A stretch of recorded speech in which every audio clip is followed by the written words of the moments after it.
Bom dia, gente! O assunto dessa tarde de quarta, para a gente fechar o mês de junho, né? Nesse mês de junho, tratamos de dinheiro, isenção, restituição, reembolsos, contratos fraudulentos, recuperação de créditos de contratos fraudulentos, abusivos, enfim, toda essa questão de como cuidar, lidar, proteger o dinheiro ou o dinheiro que a gente não tem, né? Na maioria das vezes. Então, para fechar esse mês, o assunto das tardes de quarta de hoje é o papel super importante da vítima do golpe nesses crimes de estelionato, de fraude, que a gente comentou tanto esse mês, tá? Então, para isso, eu voltei a estudar direito penal, né, 20 anos depois, para conseguir falar para vocês um pouquinho mais sobre o que é esse famoso golpe que, tecnicamente, né, é a fraude, o estelionato. E aí vamos entender como que funciona esse tipo de crime para a gente conseguir se prevenir cada vez mais. Por quê? Os dados estão aí, a internet está aí, os serviços são todos digitais. A melhor forma da gente prevenir qualquer situação assim não desejada, né? Qualquer situação ruim, criminosa, fraudulenta, é a informação, tá? Bora lá. Então, o famoso golpe é o crime de fraude de estelionato, popularmente conhecido como 171, porque está previsto no artigo 171 do Código Penal. Nosso escritório não atua na área penal, não fazemos nada de penal, mas a gente faz a parte civil de recuperação dos créditos perdidos nesses contratos abusivos ou fraudulentos, tá?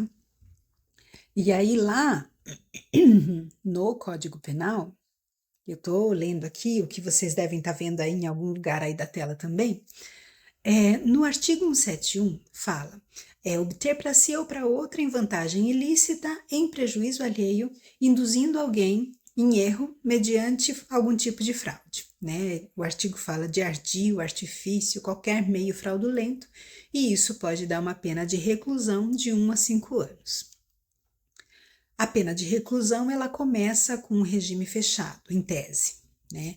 Aí tem atenuantes, agravantes, causas de aumento, de diminuição de pena, mas isso interessa lá para a área penal. Para a área civil, a gente vai tratar todas essas cláusulas e essas condições como detalhes, tá? Então, nos parágrafos e nos incisos estão os detalhes desse crime.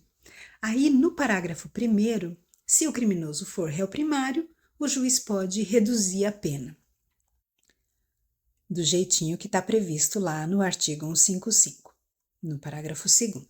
Mas o que me interessa é essa próxima tela que está o parágrafo 2º, porque aí começa a detalhar vários dos golpes, vários dos crimes que a gente já viu aqui, tá? Então veja só, no inciso 1º do parágrafo 2º, tem lá, nas mesmas penas incorre quem pratica a disposição de coisa alheia como própria. O que significa isso? É aquele golpe do intermediário fantasma do OLX. Lembram desse golpe?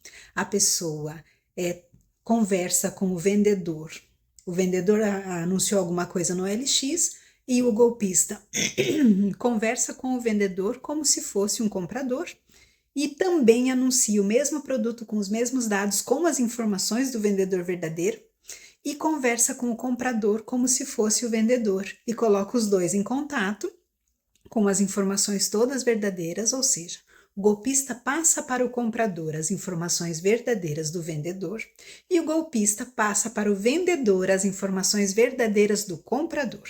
Só que na hora de fazer o pagamento, ele passa o Pix dele e a pessoa não sabe. Nem vendedor e nem comprador sabem que estão negociando com um golpista fantasma, com um intermediário fantasma. E esse é o golpe da disposição de coisa alheia como própria. Então, ele vende aquela coisa como se fosse própria, mas na verdade nem é dele a coisa. Aproveita essa fraude para dar um golpe. Isso está previsto no inciso 1º do parágrafo 2º. Aí tem o inciso 4º, que fala da fraude na entrega de coisa. E também tivemos um golpe que se enquadra nesse tipo, que é o golpe da venda falsa. A pessoa anuncia uma coisa e entrega outra coisa. Então, às vezes anuncia um iPhone por um preço ridiculamente baixo, o comprador compra na ilusão de aproveitar uma promoção fantástica e quando chega a entrega é outra coisa completamente diferente. Às vezes é até o mesmo produto, só que de plástico, de brinquedo, enfim, não é o que foi realmente anunciado, né? E aí também está previsto esse tipo de golpe lá no Código Penal. Outro que a gente viu algumas vezes, fraude, esse está no inciso 5º, fraude para recebimento de indenização ou valor de seguro. É a fraude do seguro que já foi noticiado várias vezes que empresas, principalmente que vendem carros usados, gente que trabalha com carro, que faz rolo de carro, faz o boletim de ocorrência, diz que o carro foi roubado, não se sabe se foi roubado ou se não foi. O que se sabe é que a pessoa faz o boletim, informa a seguradora, recebe o valor do seguro e logo depois, misteriosamente, o carro aparece de volta. Então, isso também pode ser tipificado, enquadrado como fraude para recebimento de indenização ou valor de seguro. Para vocês verem que esses golpes todos, eles têm previsão no Código Penal, né? Então, não haveria motivo para ficar acontecendo e não ter punição, e não ter investigação, e não ter nada.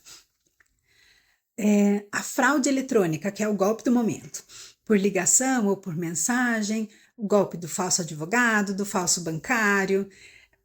A pessoa diz que é daquele escritório de advocacia. Aqui do nosso escritório já aconteceu várias vezes de ligarem para os clientes dizendo que sou eu ou que é alguma advogada do escritório, alguma secretária do escritório, e aí pede para os clientes pagarem taxas ou pede dados das pessoas. E aí isso também é uma fraude, é considerado a fraude eletrônica, tá no parágrafo 2º-A, porque foi incluso recentemente, né? Por ocasião da pandemia, tudo virou digital e aí esses crimes precisaram ter uma atualização e precisou ser incluído no Código Penal a versão eletrônica desse crime de fraude, tá? E aí, nesse caso, se o crime for cometido usando de um servidor fora do território nacional, ele é um pouco mais grave. Por quê? Porque alguns golpistas, eles usam um servidor fora do Brasil para dificultar a investigação. Então, inclusive, tem isso, tá?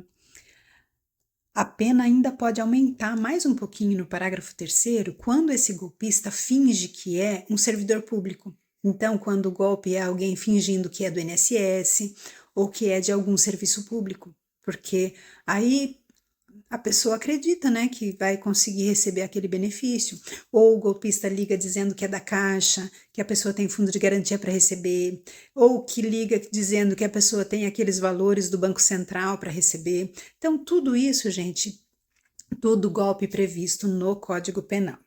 E aí eu quis rever esses tipos de crime para vocês saberem onde é que tá, certo? Se esse golpe for aplicado contra a pessoa idosa, ele é um pouco mais grave ainda. Se ele for aplicado contra a pessoa vulnerável, né, criança, adolescente, uma pessoa com deficiência mental ou uma pessoa em estado de vulnerabilidade, além do idoso, também pode ser aumentada a pena, ele é um crime mais grave. Vamos seguindo. Outro tipo de crime que está no artigo 171-A, que também é um crime novo que foi atualizado. É a mesma fraude, é o mesmo estelionato, só que hoje é a fraude com a utilização de ativos virtuais, valores mobiliários ou ativos financeiros. O que é isso? É o golpe da criptomoeda. Eu te convenço a investir em criptomoeda para dizer que isso vai dar muitos juros, vai dar muito lucro, vai ter um dinheiro absurdo depois, só que não existe nada de criptomoeda. Aí é só o golpe. Aproveitando da novidade da situação, aproveitando da falta de conhecimento da vítima, o golpista vende esse tipo de produto que ninguém conhece direito como que funciona, e aí a pessoa acaba caindo nesse golpe de comprar criptomoeda sem saber o que, que é criptomoeda, sem saber, na verdade, como é que compra, como é que trabalha com essas criptomoedas. Então, esse crime também foi atualizado e também existe essa versão eletrônica no Código Penal. E aí tem um outro que eu acho mais legal ainda, que é assim o 173, que é abusar em proveito próprio ou alheio da necessidade, paixão ou inexperiência de menor, ou da alienação ou debilidade mental de outrem, induzindo qualquer deles à prática de ato suscetível de produzir efeito jurídico em prejuízo próprio ou de terceiro. O que é isso tudo?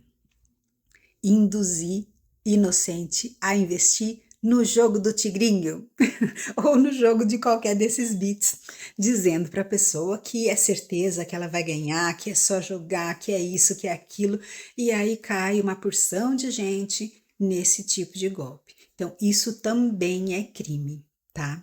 E é uma reclusão de 2 a 6 anos e multa, por isso a CPI dos bits tá aí com tanta gente falando a respeito, porque poderia ser tipificado como crime mesmo, se ficar comprovado que houve abuso dessa necessidade dos seguidores ou das vítimas em proveito próprio. Então, quando o suposto influencer vulgo golpista usa suas redes sociais para incentivar as pessoas a investir nesse tipo de jogo, dando a entender que a pessoa vai realmente ganhar aquilo, já é um crime e fica mais grave, fica tipificado nesse artigo 173 se esse influencer vulgo golpista recebe dividendos, comissão, participação da dita plataforma na perda das vítimas, tá? Então, a tipificação tá aí, né? Se vai ser condenado, se vai ser julgado, a gente não sabe, porque é o judiciário, é o Congresso, é sei lá quem que vai decidir. Mas que tá aí enquadrado no tipo, tá, né? Bom, agora que nós já vimos o conceito desses crimes, eu queria conversar sobre a participação da vítima. Como que funciona isso? Vejam bem, se a vítima não passar os dados, se a vítima não atender o telefone, se a vítima não tirar a selfie, se a vítima não entregar a senha, o crime não acontece. Então a participação da vítima é assim um fator super importante para que esse crime seja concretizado. É importante destacar que a culpa nunca é da vítima, a culpa é do bandido, é do golpista que comete o crime. Mas a atitude da vítima pode facilitar a aplicação do golpe. Então, vejam bem, por que é que a vítima vai atender uma ligação que ela não sabe de quem é? Por que que a vítima precisa continuar uma conversa que ela não pediu? Por que que a vítima precisa atender o moço do banco que está oferecendo o empréstimo se ela não pediu nada disso? Por que que a vítima precisa atender a ligação do correio se ela sabe que não pediu nada, que não comprou nada, que não tem nada para entregar? Por que que a vítima precisa tirar uma selfie de uma encomenda que ela não fez? Por quê? Então, aí, nesse ponto, é preciso avaliar que os motivos para que isso aconteça, eles são motivos pessoais e são motivos muito tristes, sabe? É por carência, é por solidão, é por dependência emocional, é por conta de vulnerabilidade naquele momento. São esses os elementos que fazem a vítima cair no golpe. A vítima se sente sozinha. E a partir do momento que alguém liga para ela, mesmo que seja um desconhecido, ela vai atender e vai dar trela e vai continuar a conversa. Se for alguém que está ocupado, que tem os seus interesses e os seus propósitos de vida prontos ali disponíveis, talvez não tenha tempo para receber ligação. Eu mesmo só recebo ligação de contato conhecido. Se é número desconhecido, dificilmente eu vou atender. Se eu atender, é só para rapidinho, só para saber o que é, tá? Então, esses motivos pessoais, esses motivos emocionais, eles são o principal fator que os criminosos exploram para fazer as vítimas caírem no golpe. E não pensem vocês que os criminosos são só aqueles bandidões terríveis, horrorosos, presos e não sei o que. Não, às vezes o criminoso está no banco, às vezes o criminoso está na lotérica, às vezes o criminoso está em qualquer lugar. Por quê? Em todos os lugares, em todas as profissões, tem gente boa e tem gente ruim, certo? Então, às vezes, quando você entrega o seu celular com a sua senha, com o aplicativo aberto, lá no banco, pode acontecer um golpe. E isso é muito comum de acontecer. É claro que o crime fica ainda mais grave quando se percebe que aquele golpista se aproveitou da boa vontade, da confiança da vítima. Mas até provar, gente, é a vítima que suporta o prejuízo, né? Então, vamos pensar em cuidar das nossas coisas.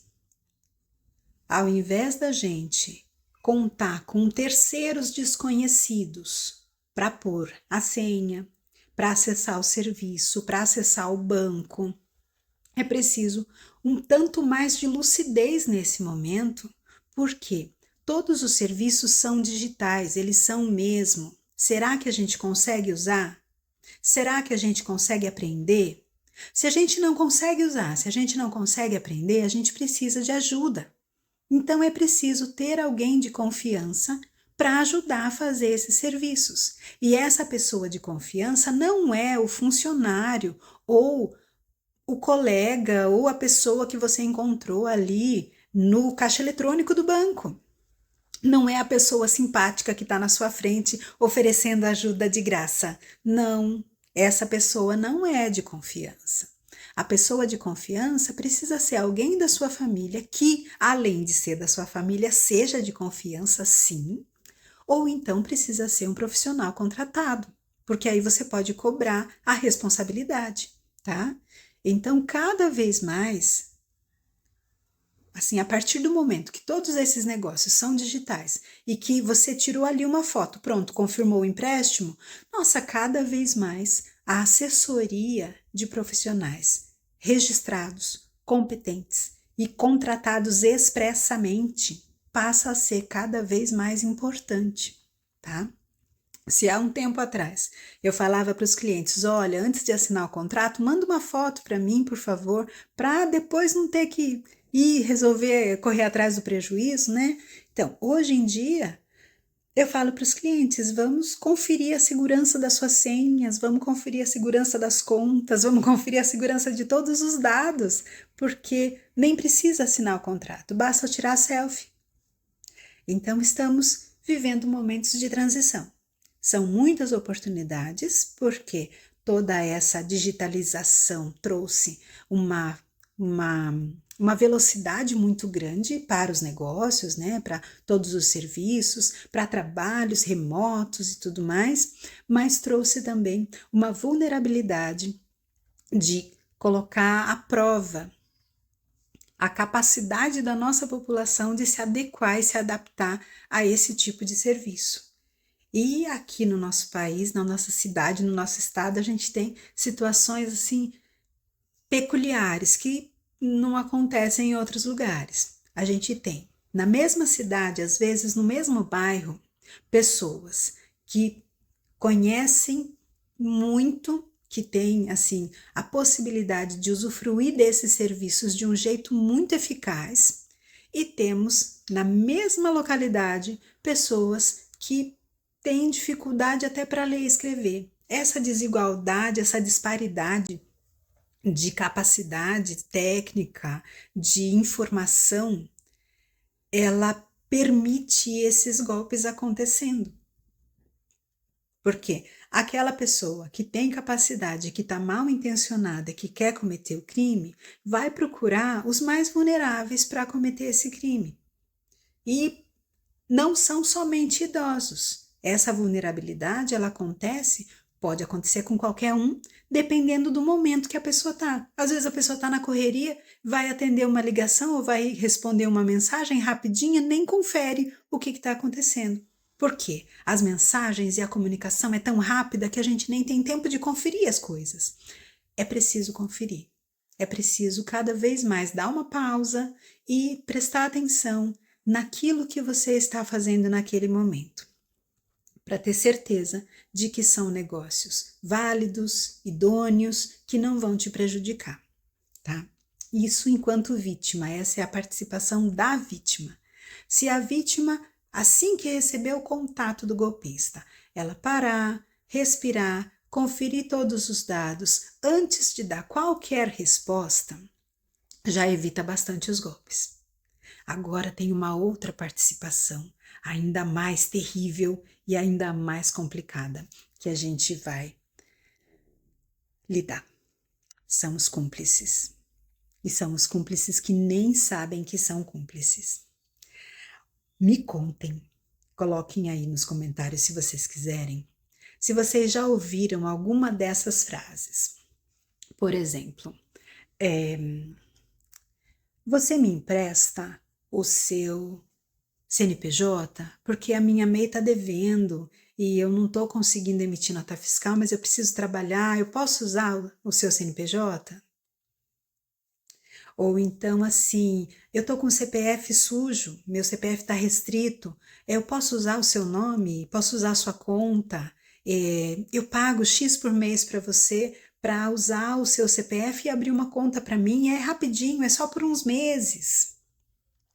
Ou então a mais terrível, eu pago pensão e eu não quero que a mãe da criança saiba o quanto eu estou ganhando. Posso receber um dinheiro na sua conta? Eu alugo, eu pago locação por mês para usar a sua conta, para usar o seu CPF, para usar o seu CNPJ, para usar os seus dados bancários. Já ouviram essa conversa? Já ouviram alguém falar sobre essa conversa? Então, pode ser uma quadrilha de golpe que está usando seus dados para abrir contas fraudulentas, para abrir empresas fraudulentas, para usar a sua empresa ou a sua conta no cometimento de algum crime. E como é que é possível isso? Quantas pessoas nesse país alugam os seus dados por 100, 200, 300 reais por mês?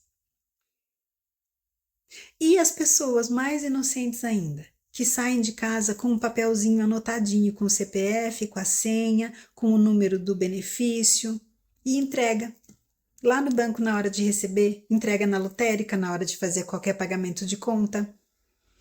Gente, assim, não estamos percebendo a dimensão do risco de não saber gerenciar os nossos próprios dados. Por quê? Esse mundo todo é digital, mas o nosso povo não tem esse conhecimento digital em todos os momentos. Então, isso passa a ser muito sério e um risco muito grande. Por quê? Tendo um CPF na mão do golpista, ele faz um absurdo, faz um monte de coisa, faz um monte de empréstimo, consegue uma porção de valores. A gente vai tentar um empréstimo e não consegue nada, mas o golpista com o seu CPF consegue absurdos. Então é preciso tomar conta do seu CPF. Puxa vida, mas eu não faço nada, eu não entrego o CPF para ninguém, eu não conto nada para ninguém, eu não faço senha para ninguém. Pergunta: a segurança da sua senha na rede GovBR é qual? É a segurança mais simples ou é a segurança mais forte? Então, só isso, só de deixar a segurança no mínimo dos seus dados na rede GovBR já é uma porta de entrada para que o golpe aconteça. Por quê? Os golpistas, eles são inteligentes. O povo brasileiro é um povo muito inteligente, muito criativo. Então, conseguem achar todos esses dados e essas coisas. Sabe? É assim, é impressionante o quanto esse tipo de coisa vem acontecendo. Daí, todo esse povo que foi usado como laranja, esses CPFs emprestados, esses CNPJs emprestados, esses dados emprestados ou alugados, eles vão servir de laranja, vão servir de impedimento para que a polícia faça as suas investigações. Quando houver a investigação, quando houver o rastreio, aquele PIX, aquele dinheiro, aquele pagamento indevido, aquela conta foi depositada numa conta de alguém que não tem nada a ver com o negócio. Às vezes a vítima está aqui em Sorocaba e a conta é lá de alguém do sul, do norte, do nordeste, de outro estado, que não sabe nada do que aconteceu. A polícia vai rastrear, a polícia vai chegar até a conta bancária onde foi depositado o dinheiro e vai chamar esse cidadão inocente que está sendo usado também, que está sendo vítima também do uso indevido dos seus dados, e ele vai dizer que não sabe de nada disso, que nunca soube que tivesse conta naquele lugar, naquela cidade. Como que isso aconteceu? Em algum momento da vida, alguém teve acesso aos dados dessa pessoa e usou os dados dessa pessoa para aplicar golpe em terceiros, tá? E aí, quando que a gente consegue achar quem é realmente o responsável por esses golpes? A gente não consegue achar. A gente não consegue porque tem várias contas indevidamente usadas de gente que não tem nada a ver com o golpe, que não tem nada a ver com o crime, que às vezes a pessoa nem sabe que está sendo usado os seus dados, até chegar nas mãos do criminoso. Às vezes o dinheiro já se perdeu, às vezes nem tem rastro mais, às vezes o depósito foi feito em dinheiro, às vezes a transferência foi feita direto no balcão. Então, esses dados podem ficar perdidos e a polícia pode não conseguir rastrear esses criminosos. Então, é muito importante prevenir e cuidar dos seus dados, tá? Esse assunto de hoje, para mim, é super interessante, assim, porque eu acho muito curioso a mecânica da coisa, né? Porque, principalmente, você pense no que acontecia muito recentemente, era muito comum uma pessoa depositar o seu dinheiro na conta do outro. Ah, eu tenho aí um dinheiro para receber, mas eu deixei na conta do meu pai, deixei na conta da minha mãe, deixei na conta do meu irmão, porque ele tem mais facilidade para fazer esse serviço, ou porque ele está sempre mexendo. E hoje, cada vez, assim, tem um risco cada vez maior nesse tipo de atitude, porque a gente nunca sabe o que vai acontecer com a conta do outro. Imagine se eu deixei um dinheiro na conta da minha irmã, porque eu vou gastar com ela mesmo. A gente está preparando aí a festa de Ano Novo, vamos fazer confraternização de Ano Novo com todo mundo, já deixei o dinheiro com ela. Ok. Será que essa irmã está cuidando dos dados dela? Será que esta pessoa sabe que não deve passar a senha dela para ninguém? E se essa pessoa passar a senha dela para os outros, como que eu vou provar que esse dinheiro na verdade era meu e que estava lá na conta dela por conta de um projeto em comum? Perceberam? Assim, a gravidade da situação? Eu tenho aqui um parceiro, um sócio que é super de confiança e abriu a empresa com o meu nome. Por quê? Por que não abriu no nome dele também? Cada vez mais que a gente depende desses dados e cada vez mais que esses dados são usados em qualquer tipo de negociação ou de contrato, cada vez mais a segurança desses dados fica comprometida. Por quê? O criminoso sabe que basta acessar um dado e vai conseguir usar todas as informações dessa pessoa para concretizar o seu golpe sem aparecer. E até que a polícia chegue no bandido, ele já trocou de conta, já trocou de cidade, já mudou tudo. E dessa forma o golpe permanece alimentado pelas atitudes dos inocentes, tanto pela atitude de ceder os seus dados de forma inocente, de forma de boa vontade, às vezes, né? A pessoa dá ali os seus dados para receber um serviço, ou pela necessidade, para receber precisa de alguém, não sei fazer no caixa eletrônico, preciso que alguém faça para mim. Às vezes por teimosia, às vezes aquela pessoa não sabe fazer o serviço e de teimoso não pergunta, não pede ajuda, não leva ninguém para ajudar. Isso também é muito complicado. E tudo isso contribui para que os golpes, as fraudes, os estelionatos continuem acontecendo, tá? Aí tem uma psicóloga, a doutora Leila Tardivo, ela é do Instituto de Psicologia da USP, e ela fala sobre uma coisa chamada síndrome de desamparo. Então, muitas pessoas que sofreram golpes, ou que sofrem golpes, ou que estão suscetíveis a esse tipo de fraude, elas têm um conjunto de sentimentos que a pessoa, depois de passar por isso, ela sente culpa, ela tem medo de tudo, ela fica irritada, ela tem falta de confiança, ela não sabe em quem confiar, não sabe em que acreditar. Depois de ver tanto golpe, a gente fica com medo de acreditar em qualquer coisa, né? E agora com essas IAs, então, todas as imagens podem ser falsas, tudo pode ser falso, não dá para acreditar em nada. O que a gente faz? A gente volta para o básico, gente. A gente volta para a situação de só conversar, só acreditar nas pessoas que a gente realmente conhece e procurar priorizar os serviços que, mesmo que eles possam ser contratados pela internet, que a gente tenha a possibilidade de conferir de outra forma.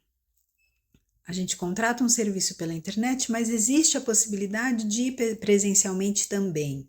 Ou contratamos por uma via, por uma rede social, mas existe a possibilidade de confirmar com um e-mail, existe a possibilidade de confirmar também com a ligação, existe a possibilidade sempre de fazer uma dupla verificação para confirmar se aquele serviço é realmente o que diz ser.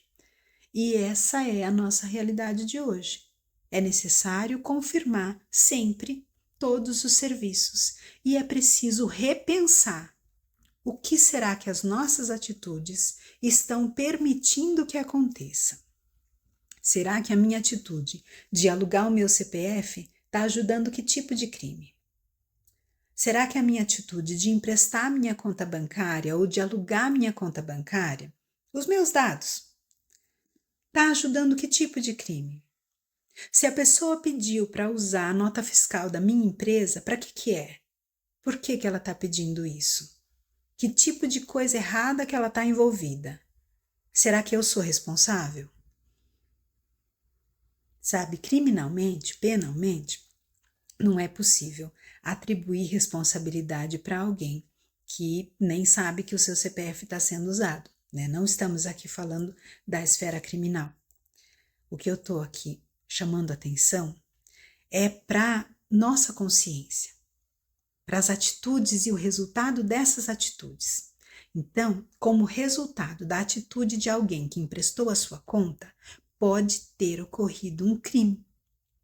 Não é só porque a pessoa emprestou a conta, obviamente não, né? Tem lá um criminoso, um bandido mal intencionado que vai usar esses dados e vai usar essa boa ação para fazer maldade. Sim, mas a pessoa que cedeu os seus dados de forma irresponsável, ela participou do ato de alguma forma. Ainda que a legislação não possa, nesse momento, penalizar. Né? É um pouco diferente do que nós tínhamos, por exemplo, o que eu posso dizer? Por exemplo, com veículo. Se eu deixo o meu veículo, se eu entrego o meu veículo para uma pessoa, Eu entrego meu carro para alguém que não tem carta. Aí essa pessoa que não tem carta atropela alguém, a culpa é minha. Sim, porque eu entreguei de verdade, né? Eu peguei a chave e dei lá na mão de quem não sabe dirigir. Agora, aí eu posso ser penalizada. Aí a legislação também vai me penalizar como cúmplice. Agora, se eu pego o meu carro, estaciono ele num lugar que eu sei que não é legal, que é perigoso, e deixo a chave na porta. E aí vem alguém e agradece a oportunidade e usa o meu carro para cometer um crime. E atropela alguém e comete alguma maldade com alguém. Eu posso ser penalizada? Nesse caso, eu não posso ser penalizada, porque eu não entreguei de propósito o carro para ninguém. Mas eu não tomei as devidas precauções para proteger aquela propriedade que era minha responsabilidade. Então, com certeza, eu vou me sentir culpada se isso acontecesse na minha vida. Mas não vou responder penalmente por isso, né? Eu vou ter sido vítima também do roubo. Só que a minha atitude de não tomar cuidado, de não colocar o carro no estacionamento, de deixar a chave na porta, essas atitudes contribuíram para que o crime acontecesse com o meu carro. Se não fosse com o meu carro, podia ter sido outro? Podia. Mas o fato de ter encontrado ali o meu carro com a chave na porta facilitou todo o serviço sujo, né, do bandido que ia cometer o crime. Entenderam a diferença? Então, quando eu não tomo devido cuidado com os meus dados, o que é dado, gente? Dado é tudo, é nome, é CPF, é CNPJ, é a possibilidade de abrir e-mail. Com essa possibilidade de abrir e-mail, olha a loucura. Nós temos aqui no Brasil, é um dos únicos países que tem isso, que tem uma legislação que permite que qualquer pessoa abra uma MEI, tenha um CNPJ e comece um negócio do zero. Não precisa nada, só precisa lá abrir a página do governo de empreendedor e fazer o seu cadastro para ser MEI. Não paga nada, de graça.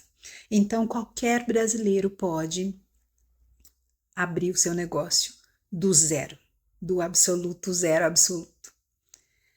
E essa facilidade permite que as pessoas mal intencionadas usem e abusem disso para cometer golpes. Então, tudo o que pode ser para facilitar o serviço, o fato da gente poder assinar um contrato pela internet, o fato da gente poder fazer movimentações bancárias pela internet, isso é ótimo, isso ajuda em muito na dinâmica da nossa vida. Mas quando há má intenção, todas essas facilidades, todos esses benefícios, eles são usados para fazer maldades, para cometer crimes. Vocês percebem que não é a ferramenta, é a pessoa.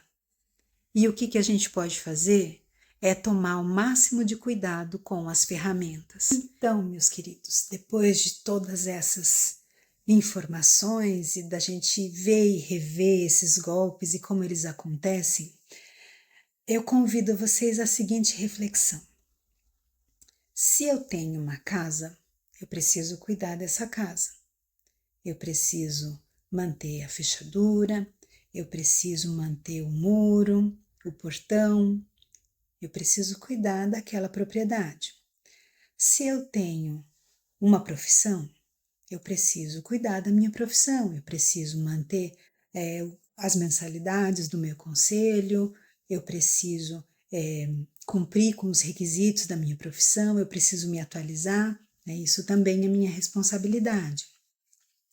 Quando eu tenho uma presença digital, e hoje não importa se você quer ter ou se você não quer ter, todo mundo tem, porque a gente tem nome, tem CPF e a gente existe aqui nesse país. Então, os nossos dados podem ser usados para qualquer tipo de serviço eletrônico, certo? Então, todos temos a responsabilidade de cuidar dos nossos dados. Da mesma forma que a gente cuida da nossa casa, da mesma forma que a gente cuida da nossa profissão, da mesma forma que a gente cuida das nossas coisas, precisamos cuidar também dos nossos dados, tá? Então, pensem nisso. Você está cuidando dos seus dados? Você sabe como cuidar dos seus dados? Você sabe que tem dados que precisam ser cuidados? Pois é, meus queridos, essa é a reflexão que eu deixo para vocês nessa tarde de quarta. Se precisarem de qualquer orientação, de qualquer consulta, de mais informações, por favor, coloquem nos comentários que eu faço mais vídeos, tá bom? Tchau, até o mês que vem.